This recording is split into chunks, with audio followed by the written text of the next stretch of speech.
Hi hello నమస్తే, this is Gagan. Welcome back to my channel for యువకుడు. ఈ రోజు మనం క్లాస్ లో భాగంగా జీకే ట్రిక్స్ సోషల్ సంబంధించి నేర్చుకోబోతున్నాము. కరెన్సీ, క్యాపిటల్,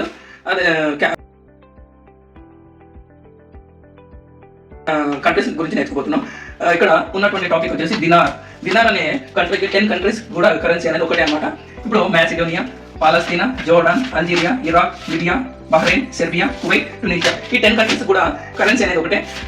ఇప్పుడు మాసిడోనియా క్యాపిటల్ సిటీ స్వాబ్జీ, Palestine East Jerusalem, Jordan Amman, Algeria Algiers, Iraq Baghdad, Libya Tripoli, Bahrain Manama, Serbia Belgrade, Kuwait City, Tunisia Tunis. ఈ 10 కంట్రీస్ కూడా కరెన్సీస్ ఒకటే అనమాట. ఈజీగా దీన్ని ఏ విధంగా ట్రిక్స్ లో గుర్తుపెట్టుకోవచ్చు అంటే ఎంపీ జై బిస్కెట్. ఇది ఒక కోడ్ గుర్తుపెట్టుకోవడానికి మాత్రమే, దయచేసి తప్పుగా అర్థించుకోదు. ఎంపీ జైల్లో బిస్కెట్ తింటున్నాడు అని గుర్తుపెట్టుకుంటే ఎం అంటే మాసిడోనియా, బి అంటే పాలస్తీనా, జే అంటే జోర్డాన్, ఏ అంటే అల్జీరియా, ఐ అంటే ఇరాక్, లిబియా, బి అంటే బహ్రెయిన్, సెర్బియా, కువైట్, ట్యునీషియా. ఈ 10 లెటర్స్ యూజ్ చేసి మనము దినార్ కరెన్సీని ఈజీగా గుర్తుపెట్టుకోవచ్చు. నచ్చితే సబ్స్క్రైబ్ చేయండి. Thank you.